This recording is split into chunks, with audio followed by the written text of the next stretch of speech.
I welcome you all to this session on OpenCV with Python. I am Namita Konda, Campus Ambassador of Bitrate at GNETS Hyderabad. I am going to be the speaker for today's session. Before getting started with today's session, I would like to give you all a glimpse of what Bitrate is and different works of Bitrate. Bitrate is a Japan-based startup which offers a global network and community of data scientists to interact with each other. We move forward by dedicating our efforts to creating this data scientist available for data science enthusiasts, students, learners, academia, and bridge the gap between the businesses and data scientists by an open ecosystem. So in short, we call it an ecosystem of data scientists by data scientists for data scientists, working with a vision of making AI, ML, and data science open for all. We have grown on to a community of greater than 20,000 people and which is still growing. To know more about Bitrate, you can hop on to bitrate.net and to be an active part of data science community and know the advancements happening in the data science community. You can join a channel on Telegram where the advancements in data science are discussed all around by a community of greater than 5,000 people. To keep this data science community growing, we work on different tools. One of them is Twitter sentiment analysis tool. This is a data science tool that helps data scientists better understanding and analyze the implications of this coronavirus. This AI service will help people understand the situations and also make the government better measure the social acceptance and other sentiments of the policy decisions taken. It also has given accurate information about the active cases, closed cases, and distribution of the corona virus affected people all around the world. And it has already also provided high localized reactions to development and also has forecasted potential stockpiling behaviors. With this, we also have a tool that is open for our community, which is AI competition platform. This is an ideal place for testing different industrial applications of candidates' abilities. We have had many competitions ranging from our agricultural, philanthropic, financial problem statements on different data sets featuring satellite imagery, currency, exchange rates, and so on. This being one of the big pillar holding Bitgrid high, we also came up with another strong pillar, which is a job board specifically aimed for data scientists and AI related positions. And this has improved the recruitment for these positions. We came up with a new strategy that actually evaluates the technical skills and also makes it a great place for both senior and first time hiring too. You can know more about these works of Bitgrid by hopping onto or logging on to bitgrid.net. Without further delay, we get started with the session today. I've divided the session into two parts. First part is going to be the understanding of OpenCV. And with the understanding of the OpenCV we've got in the first session, we would move on to the second session where we would work on the understanding we've got in the first part.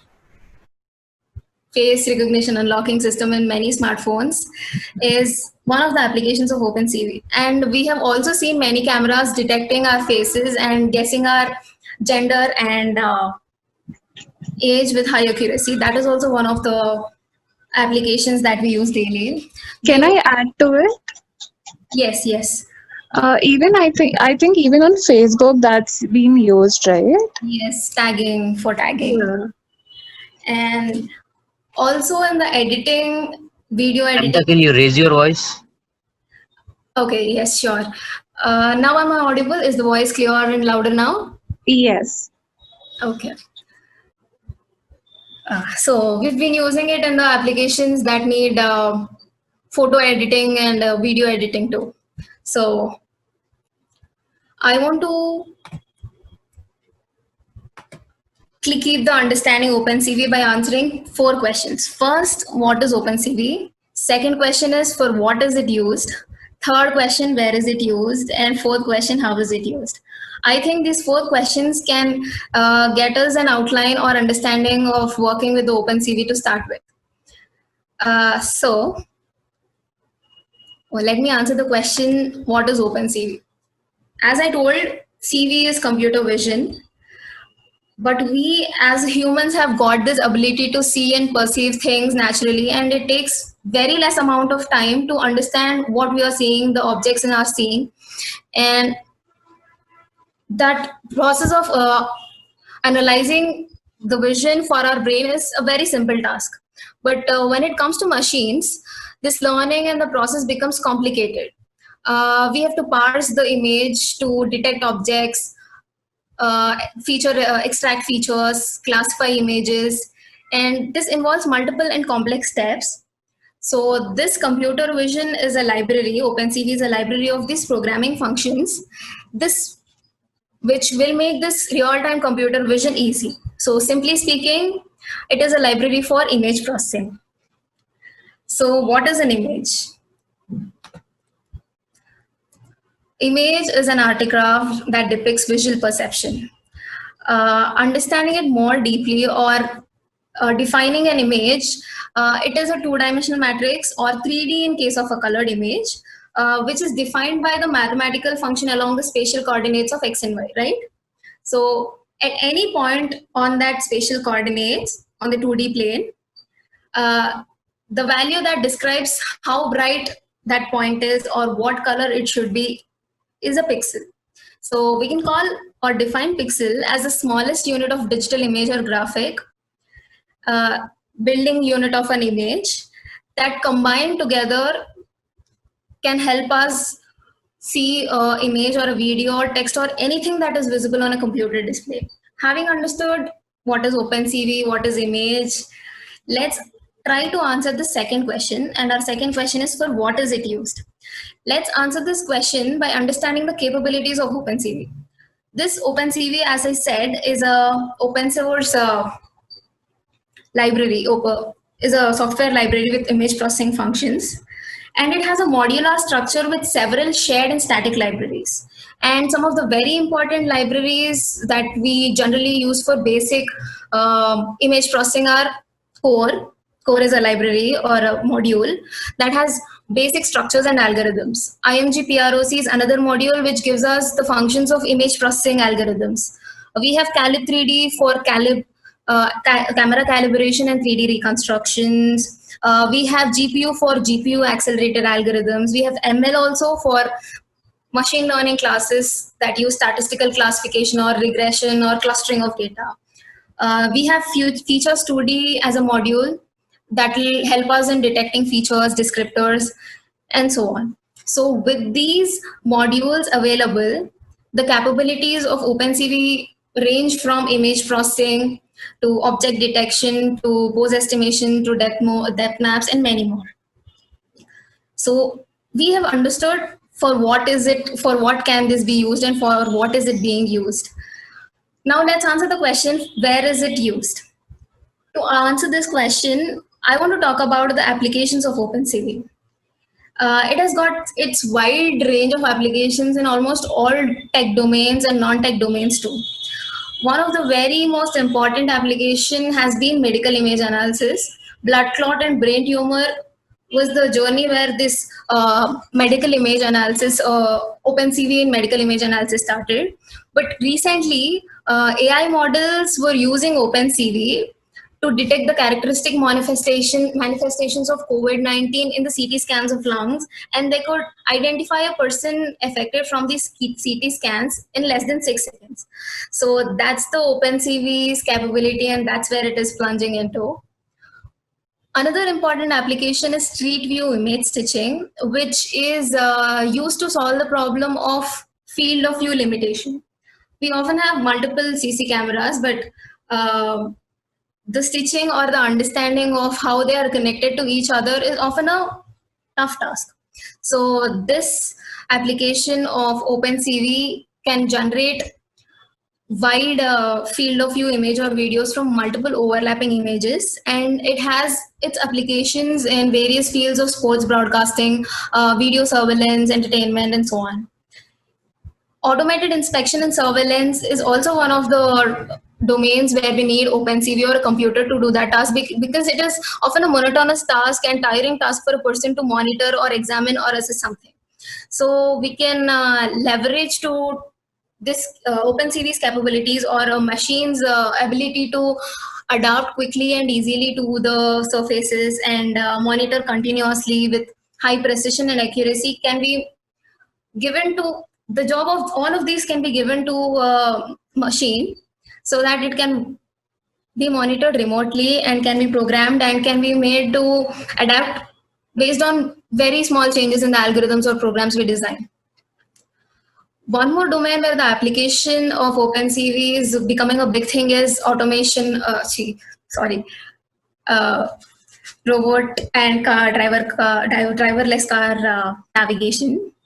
For this to be safe, the cars should be, or the navigating vehicles should be able to detect and follow lanes, simultaneously respond to the traffic signals, other signboards, people on the road, other vehicles. So it needs to discretize the output space into different aspect ratios and scale them as per the feature map location.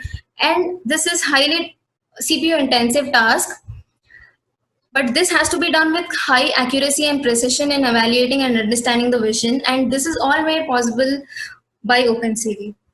We've also got its applications into video or image search retrieval, interactive art illustrations, anomaly detection, also optical character recognition, where we can scan contents from a newspaper or an image or a whiteboard. We can rescale images, detect templates, and also one big thing is the GAN, where researchers have been putting their eyes since past few years. And this is not the end of its possibilities, and we can't even imagine the end of its possibilities. So having understood the capabilities and applications, so let's get answering the fourth question. So now we are starting here working on OpenCV with Python. To access the functions of this library, we need to install it, right? So the command pip install OpenCV-Python is the simple command. On executing, will install OpenCV package into your system within few seconds. And to use the functions of its of this library, we need to import it using the statement import CV2. So I want this to be little interactive and hands-on too. So I have made a Python notebook for all of us to practice together. If you have your laptops, I'm sharing the notebook link. Okay, so yes, let's install these libraries first. OpenCV-Python is to install the CV2 library. We need other libraries too for accessing and modifying the images, because image is something that is dealing with 2D matrix or a 3D matrix. Okay, yes. I'll wait for one more minute and then we'll start executing these statements. Okay, yes. So executing the first cell, it installs all the needed libraries. So since my system or this notebook, I have already installed them, so it is saying requirement already satisfied. So after installing it, we need to import all of those libraries to work on or to access the functions that they give us. So we have imported them. So the next step is to read an image. To read an image, we need an image. So you can use any image that you want to read from the local system you have in. So here you have an option of uploading images or any files. So you can click on that button and import any image that you want to work on or to display. I have this list of images. So I have text.jpg, so I'll import that, upload that. if you want to work with the same images that I am working on, I'll share the drive link too. You can download each image or download the entire directory or folder and unzip it to upload the images. If you're doing it from Drive, let me know, because that may take a minute or so, so that I'll wait for you guys to do that. Okay, once you download that zip and extract that zip, you can select multiple files at a time and click on open, and they'll all get uploaded. Okay, so once you're done, execute the third cell. ImRead is a function that takes in the input of the image. Text.jpg is the image that we are loading into the imgv1 variable. You can also give the path if it is located in some other folder instead of directly giving the name of the image. So print is the function that we generally use in Python to print an image, something. So we have loaded an image, and to print, if we use the normal print that we actually use in Python, it'll give a 3D array denoting the pixel values of each image, each point. So to print that image and to display it as an image, we can use the function imshow from the matplotlib.pyplot library and pass the parameter as the variable where we store the image and execute that cell. So we plotted the image or displayed the image that looks like an image, right? OpenCV also gives a function called imshow, as I've showed it in the slides. So yeah, cv2.imshow, which takes the parameters as title and the path, but Jupyter notebooks don't support this function. So instead, we use PLT.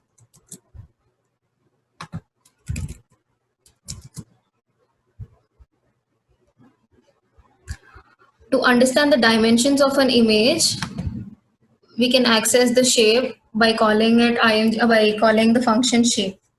So this says, the output says it has 800 height, 800 width, and 3 channels denoting RGB values. Let's understand how we can modify or access pixels. So since this is a 2D array or a 3D array, we can access pixels ranging from first row to second row and first column to second column. So I want to access pixels from 300 to 900 rows and 100 to 200 columns, and I want to replace all of the pixels in this image to 0, 255, 255, and print that image using imshow function. So it has chosen its pixels from 300 to 900 here. So because this has 800 only, it has chosen till 800, and from 100 to 200 in the columns, and has replaced all of the pixels that were originally ranging from black and white to the color 0, 255, 255. If you want to check it, you can replace the pixel value you want to change it to different values and check. Since this represents RGB and we gave 255 values to B, we have got a blue modified pixel. So the next modification I want to show you is splitting and merging an image. So I want to copy the pixels from 250th to 350th row and 100th row to 200th column into a variable called box. And from the image pixels 433 to 533 rows and 400 to 500 columns, I am replacing these pixels with this box, and I'm printing this image. So let's see what happens. So what happened is the pixels from this location are copied into a variable called box, and the same box is copied into these pixels of the image, and hence we got this splitted part of image merged into the original image. If you want to save this modified image, CV2 gives us a function IamWrite which saves an image. It takes parameters as first parameter is the name you want to save it with the extension, and second parameter is the image you want to store. On executing this cell, it returns a value true or false. True denotes the new image was created, and to check it you can refresh your files and see there is saved image.png.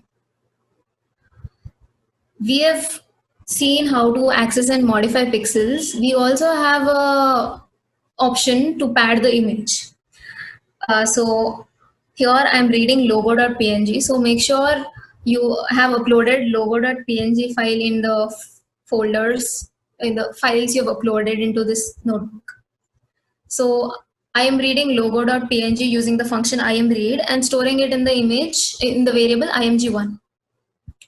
To add padding, we have a function called copy border make border, which takes parameters as input image, that is the source image, and the number of pixels you want to add padding on top, right, left, and bottom respectively.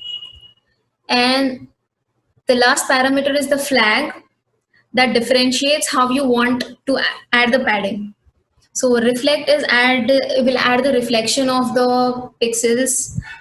Wrap will wrap the image, and border constant will add border to all the sides of the input image with the value given, the pixel value given. So to understand it, we'll execute this statement. Here I have used the subplot because I want to plot multiple images. So see, here we have padded the first image. Okay, first image is the original image. Second is the reflect image. The reflection of this logo along all sides with 100 pixels border is because of this flag, cv2.border_reflect, which reflects 100 pixels on all sides. Border wrap copies this part of the image to all sides, but doesn't reflect it. That's the difference between the flags border reflect and border wrap. Border constant adds, okay, so here I've taken 100 to be the top, 10, 10, 10 to be the left, right, and bottom pixels to be added. And I want the color to be of the pixels 0, 0, 200. And executing it, we got the borders with a new color. Now that we have worked with black and white images, let's start working with colored images. So in this cell, I have chosen to read a file, rgb.jpg. This is available in the drive link I've sent. If you're using the same images and have uploaded, make sure that is there here in this list.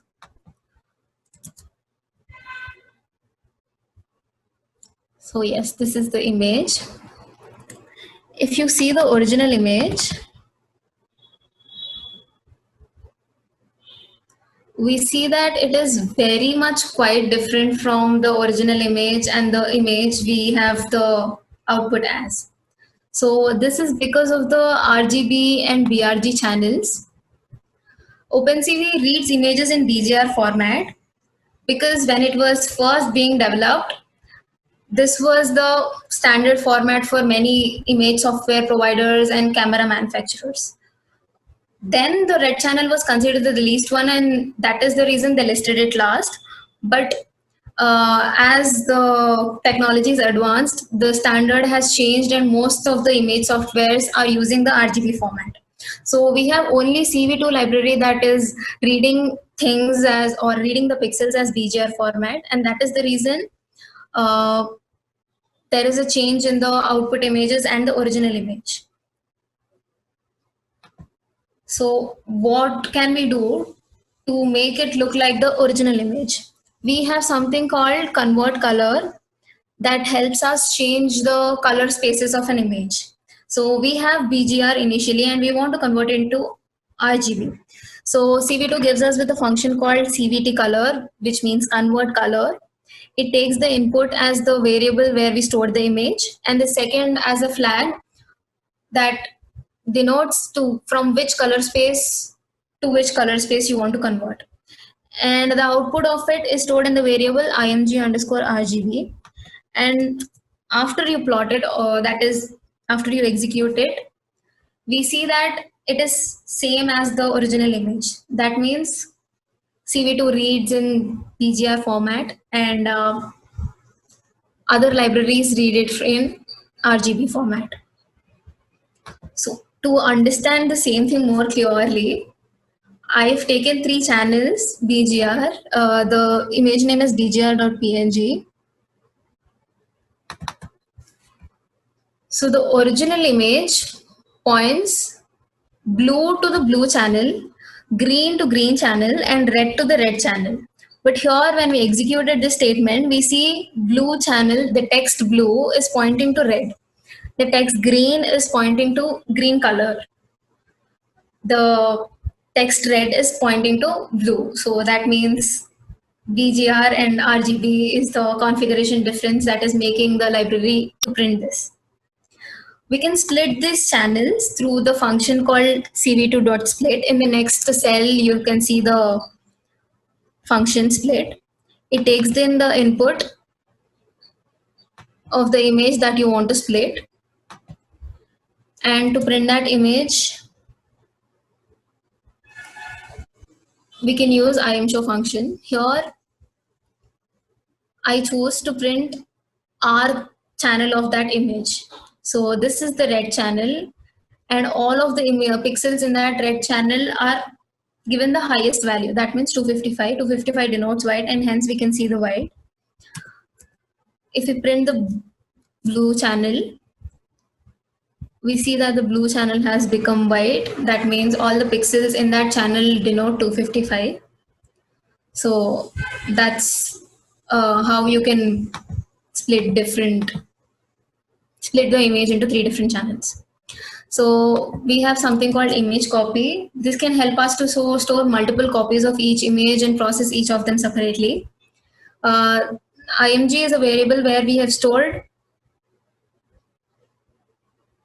rgb.png. We have read rgb.png and have stored in img, and have copied that image into img underscore copy here.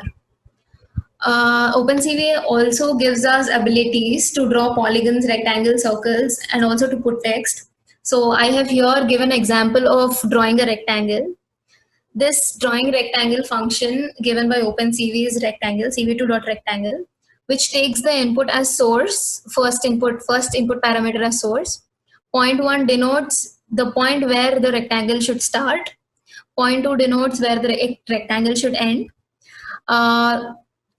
Third parameter is color of the rectangle you want to draw in. The last parameter is the thickness you want for the rectangle.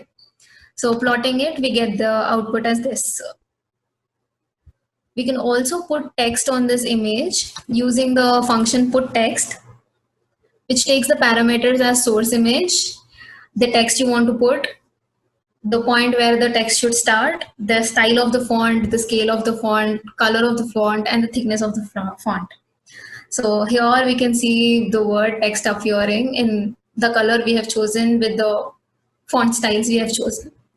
So this is all about reading, displaying, saving, accessing pixels, modifying them, accessing image properties, selecting a range of interest or region of interest, splitting or merging images. So we have looked into all of this.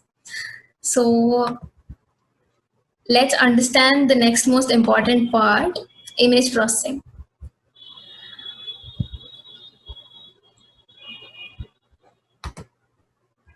So, image processing is a method to analyze, enhance, or to extract some useful features from it.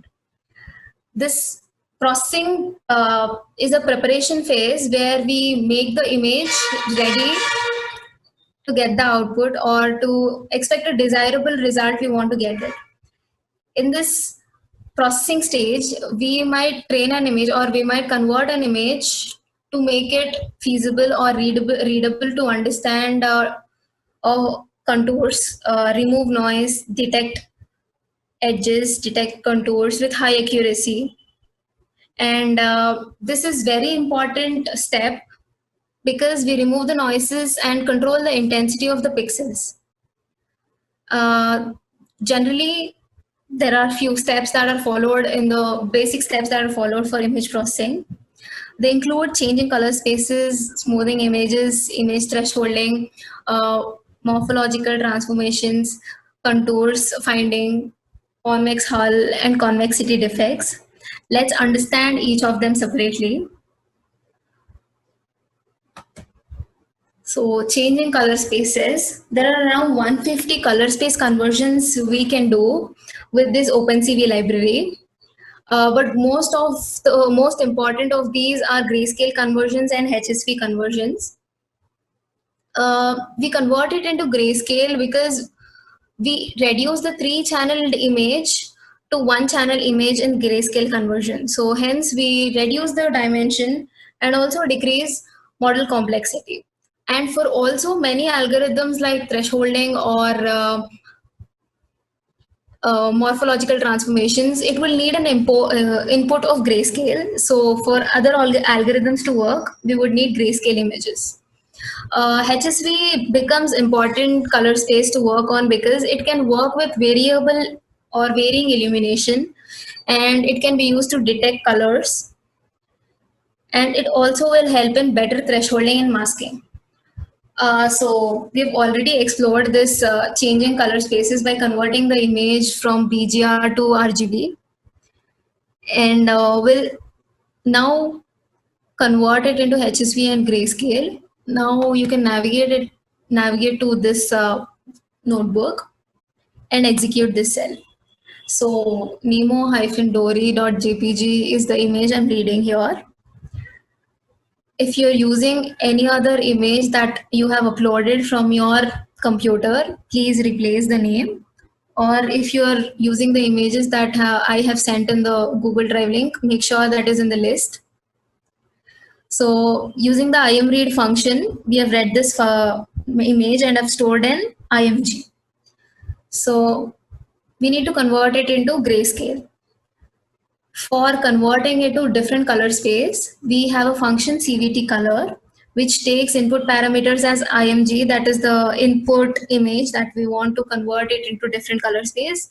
And second parameter is the flag that denotes from which color space to which color space you have to convert it into, you want to convert into.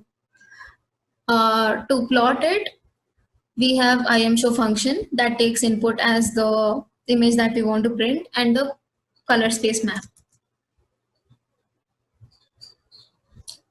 So this is the, let's look at the original image first.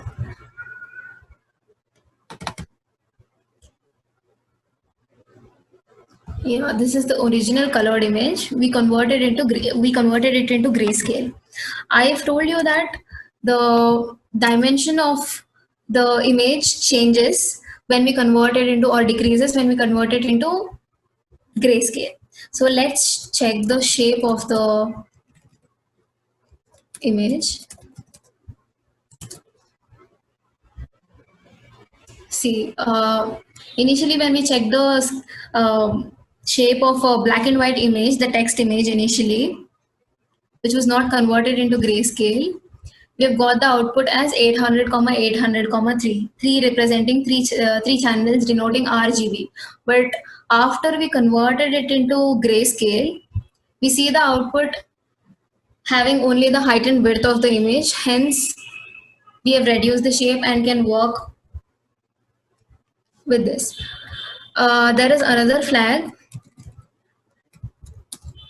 called HSV, which is very helpful in variable illumination pictures. When we convert it into HSV, we are not reducing the dimension. That is the reason we still have these three channels existing. If we plot the image that we have converted it into, we see the output having hue, saturation, and value. So this representation of an image will hold the intensity and value and brightness of a color in the pixel of an image. So let's learn about or know about another image processing technique, that is smoothing or blurring. We need this because to reduce noise. Every image generally has a noise. Considering the example of the giraffe here, we have this original image. If we do not blur it and find out the edges, we see many unimportant edges detected. So to detect only the important edges, we need to make sure that we reduce noise in that image. This is yeah. OpenCV gives us the functions cv2.blur for the averaging technique. We have Gaussian filtering with a different function cv2.Gaussian blur, median filtering cv2.median blur, bilateral filtering cv2.bilateral blur.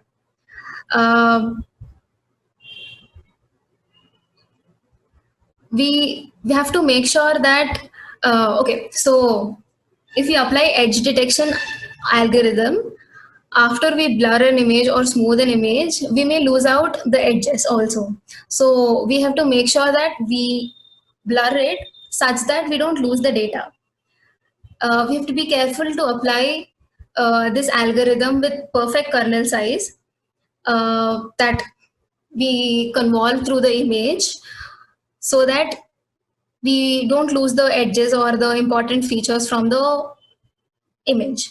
So to understand what is kernel, it is a mask or a convolution matrix that is used for blurring, sharpening, embossing, or edge detection. It is actually a fixed size small array which has multiple numerical coefficients with an anchor point typically located at its center. We move this or we place this kernel on the top of the determined pixel with the rest of the kernel points pointing to the corresponding local pixels of the image. We then multiply the kernel coefficients by the corresponding image pixel.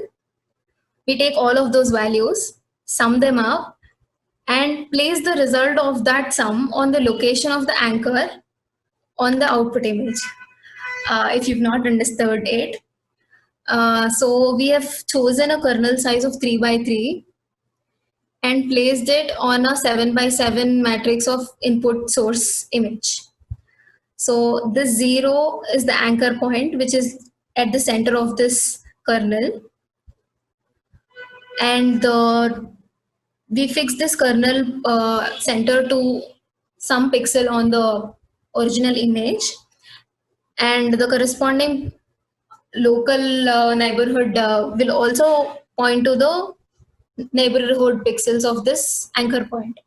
So we multiply each of the corresponding pixels, add all of them, and place it in the center of this new image. So we repeat this process for all pixels by scanning the kernel over the entire image. And taking the second picture as example, we convolve this entire matrix as a kernel for this pixels, and we get the output as another pixel. So here we are decreasing the resolution of a picture. That means we are blurring it. So in the averaging, all that differs in these four techniques is the coefficients that we give into the kernel. Here we have seen these kernels having different coefficients, and these coefficients are what that changes these blurring techniques. So averaging is very basic kind of blurring which takes average of all the kernel values that are present under this kernel area. So we have this kernel area, all the pixels are taken here, they are averaged and are placed in this place. So that becomes the basic averaging technique. The second averaging technique is Gaussian filtering. This is, okay, so this is the kernel, right? The distribution of the coefficients in this kernel are Gaussian distribution. That means the kernel values at the center of the pixel or the center of the kernel are higher and they become smaller as they near the corner. So central value is given the high weightage, and as we extend to the corners, we decrease the coefficient. So this is a method that can be applied for noises having normal distribution. This is a function of space that, as I said, as we consider as we have given different weights to based on the distances they are at from the center. So this becomes a function of space. The third noise reduction or blurring technique is median filtering, median blurring. In this technique, we consider all the pixel values in the image, arrange them in ascending order and descending order to find the median value, and we replace that median in the original image, in the destination image. So this is very different from the initial techniques of blurring, because we are sure that the pixel we are replacing or the new image pixel we are placing in the destination is a pixel that is already existing in the original picture. That means if we are averaging or weighted averaging some pixels, we are not sure that the pixel we are replacing, the pixel value we've got that is being replaced, is same as one of the pixels that is in the image or not. So this median technique is used where we have salt and pepper kind of noise in the image. The fourth blurring technique is the bilateral filtering. Generally, blurring dissolves noises and also smoothens the edges. But this filtering technique can keep the edges sharp and also remove the noises. This is very effective blurring technique that can keep the images sharp. This is because it considers the Gaussian distributed values and also the pixel value of different, the intensity of the pixels. So hence, this is a better technique, but this takes more time to calculate which pixel of high intensity and which pixel of less distance to the central pixel is there. So this is one of the most effective techniques for smoothing or blurring, but it slows the process. Hence, we use Gaussian filtering or median filtering based on the noises we have. If we have white noise, we use Gaussian blurring. If we have salt and pepper noise or other noises that are spread all over the image, we use median filtering. So let's see how this works with the input images. So so CV2.blur is the basic averaging technique or blurring technique that takes an input IMG, that is the Nemo.jpg. It is taking this image as input and it is choosing the kernel size. We have seen in the examples that the kernel size is 3, but it can be chosen as any odd positive integer, and plotting that using the IMShow function, we see that we don't identify the outlines, or there are no outlines here.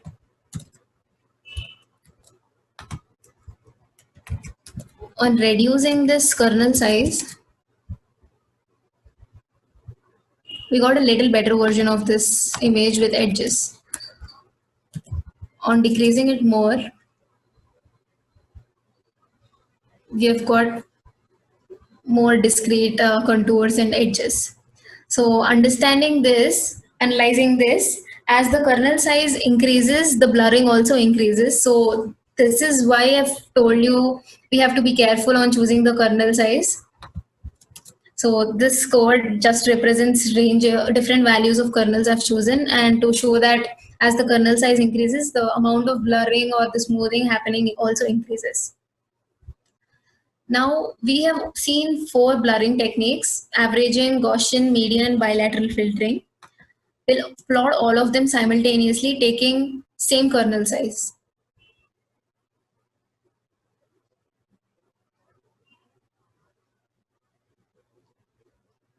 So even though the kernel size chosen is same, but the technique of blurring it is different, we see a high level of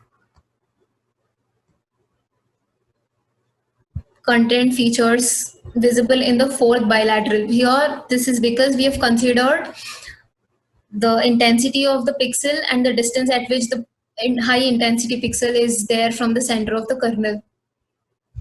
So next technique of image processing is thresholding. Thresholding is image segmentation that isolates objects by converting grayscale images into binary images. Grayscale images have its values of the pixels ranging from 0 to 255. But binary images have values either 0 or 1, 0 representing black and 1 representing white. It compares pixel values with the threshold value we set and update it accordingly. This can be helpful for separating dark and light side of an image, and it also can help in partitioning foreground from the background. There are 2 types of thresholding. One is global or simple thresholding. Second one is adaptive thresholding. In simple thresholding, the matter is very straightforward. For every pixel, the same threshold value is applied. If the pixel value is smaller than the threshold, we set the value of the pixel to 0. And if it is greater than the threshold value, we update it to 1. So this is the image that represents global thresholding. We have chosen v is equal to 127. That means the threshold value to be 127. All the pixels that are having its grayscale value less than 127 are converted into black, and all the pixels that are having a higher value are converted into white. This kind of conversion, we lose a lot of important content.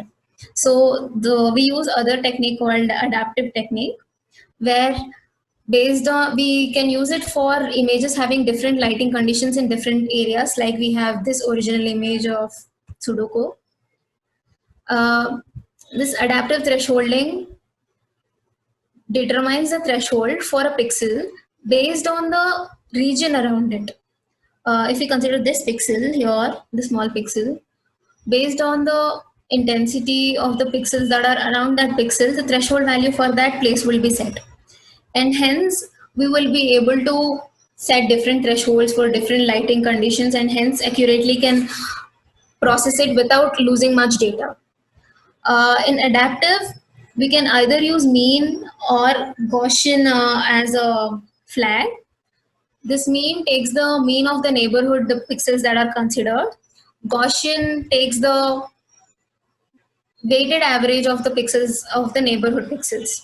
So CV dot threshold is the method, CV2 dot threshold is the method that takes in IMG, that is the image, threshold value, and the value it has to be replaced, and the flag of the thresholding technique. Navigating to the notebook, here I have used the demo.jpg image. Make sure that is in this list. I've converted into grayscale because thresholding works only on grayscale images. So CV2.threshold is the method that is used for global thresholding. It takes parameters as image. IMG has a grayscale image stored after the second statement. Threshold value is 127. The max value is 255, and the type of it is CV2.thresh_binary. These flags are of 5 types in OpenCV. These 5 flags denote the functionality of replacing these pixel values. So as we can see here, the condition, if the pixel value is greater than the threshold, we replace it with the maximum value. Otherwise, we replace that image with 0. Thresh underscore binary underscore inverse flag is inverse of the thresh binary. If the pixel value is greater than the threshold, we replace it with 0.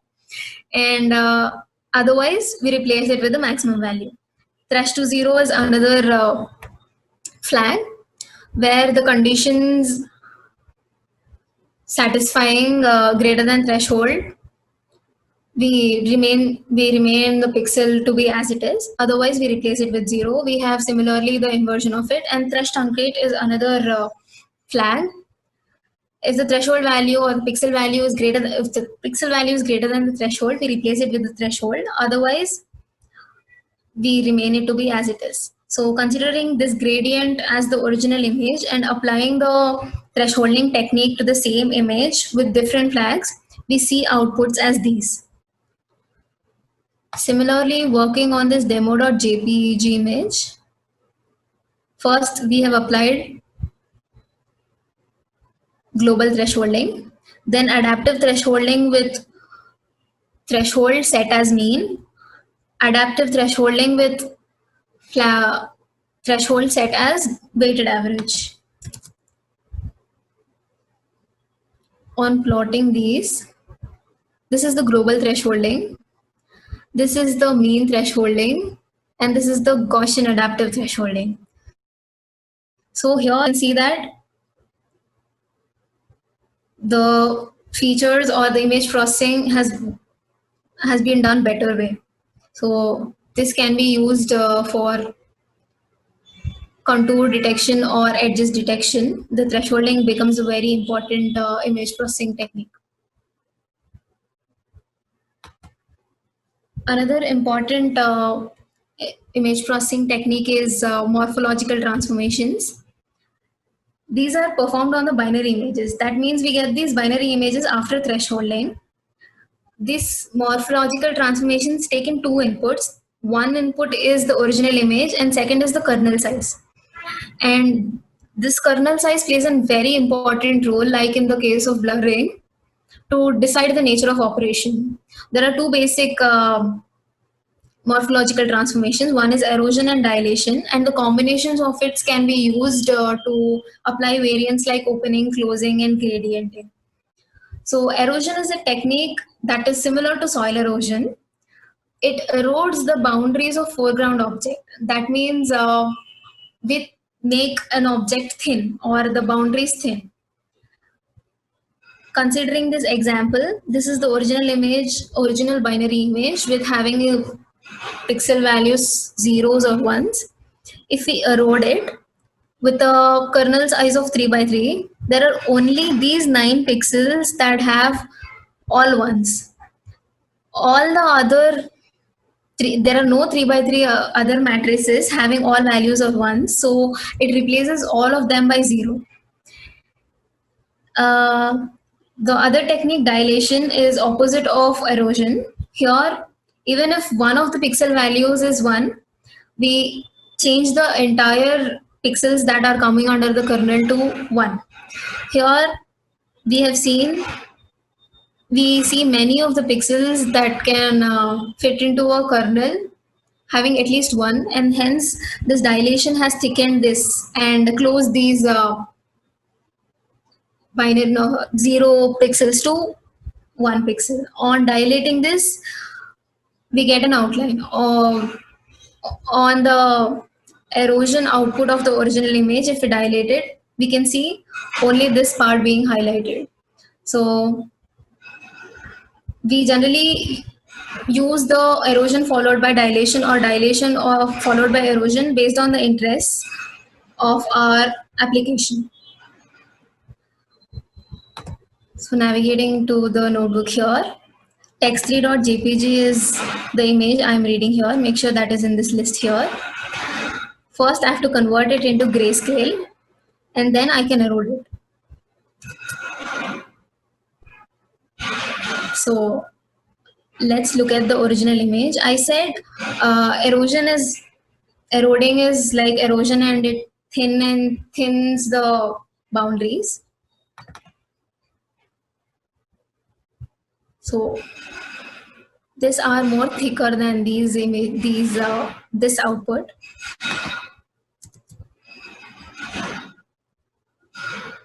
So when this output of the erosion is sent to the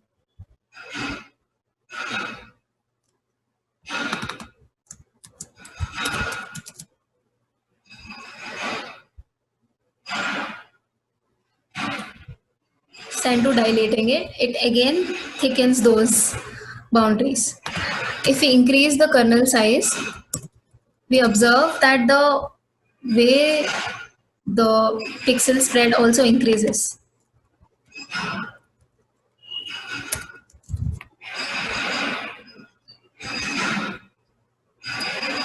Now we'll do dilation followed by erosion on the same image.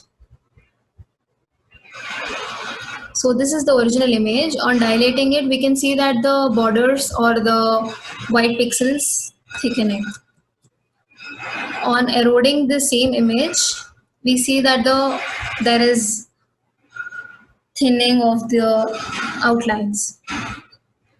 So this can be useful to remove noises. I have noisy.jpg. Let's see how it works on that image also.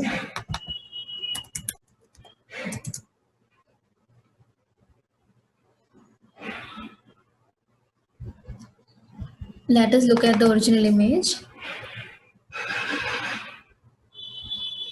So this is the original image with so much noise. On eroding it, we have reduced the noise. We can also check it with other kernel sizes.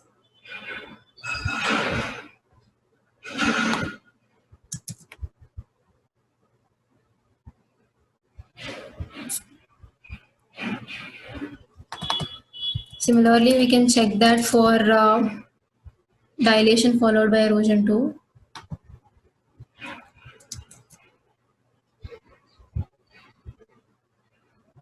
So we can see that the noises are thickened. Dilation thickens them, so the noise is thickened. So for very noisy image,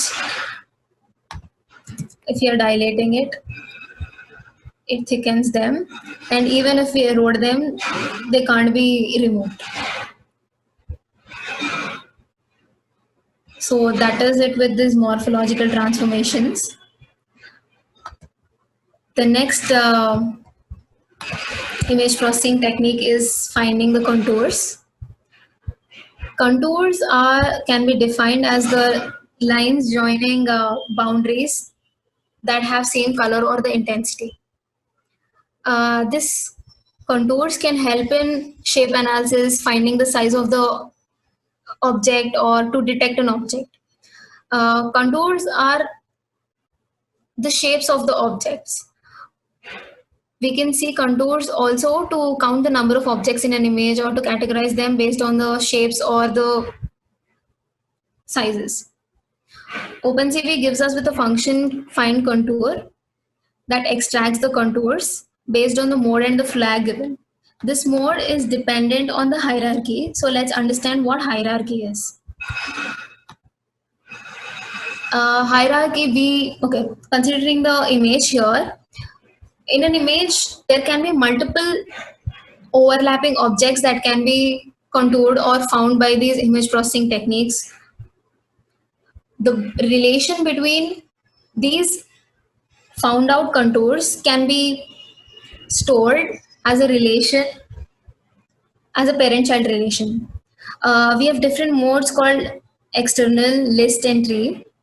External will store only the extreme outer contours. List will store all the contours and nothing about the relation between them. Tree is a mode where it stores the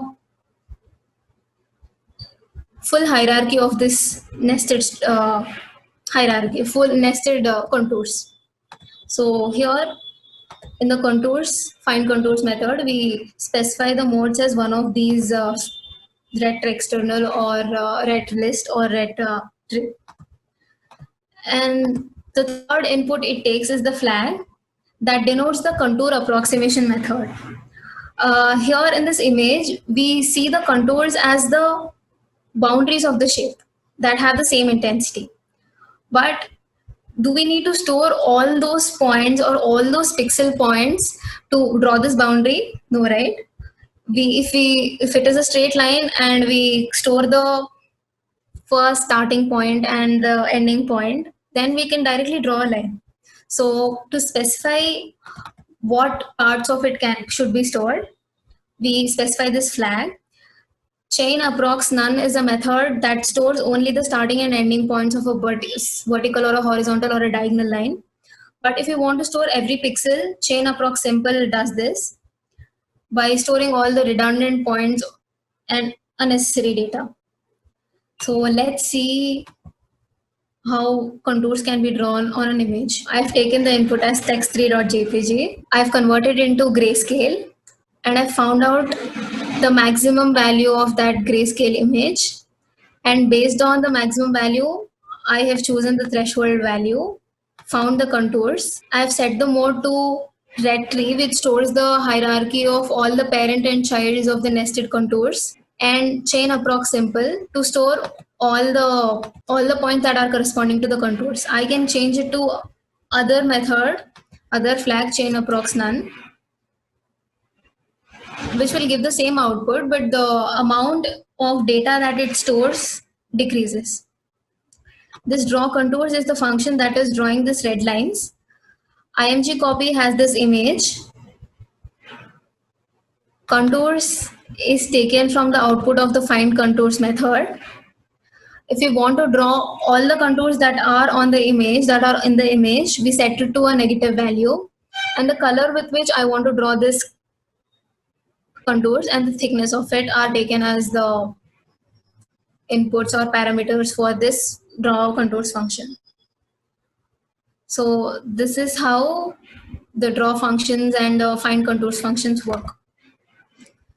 So coming to the next image processing technique, that is finding convex hull and convexity defects. So convex hull is a region or shape that is said to be convex in an image. So in this example, in this picture, we see these 2 points can be connected with a convex.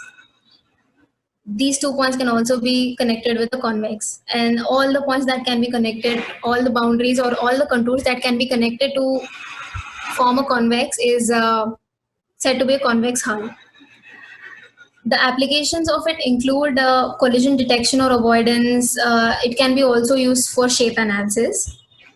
Convexity defects is something that is a deviation from this hull. We have a ready-made function convex hull to find out these convex, and convexity defects to find out the defects of this hulls found.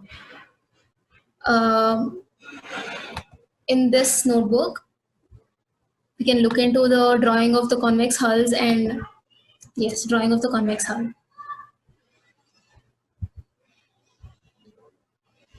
So since these are the contours we have found out, and the convex shape that can join these contours is this. These are all the convex hulls. Hence, these shapes can help us in collision detection or avoidance because we get the outline of the object that it is occupying in an image or in a view. So these are the basic image processing techniques that I wanted to discuss. And now, if you have any doubts, we can discuss them and later move on to the actual application hands-on session. So you want me to explain about contours. So contours are basically the lines that are joining all points that are on the boundaries that have the same intensities. Looking at this image, all the pixels along this boundary have the same intensity, and that is the reason it is considering it to be the contour. Flag is basically where you can choose the parameter to be one of the available list of inputs. Like we have cv2.chain approx none, cv2.chain approx simple. These are the options that can be chosen to be the contour approximation method. So we choose one of the options to be as a parameter to that function. This restriction of choosing from this list of parameters is by the OpenCV library for only.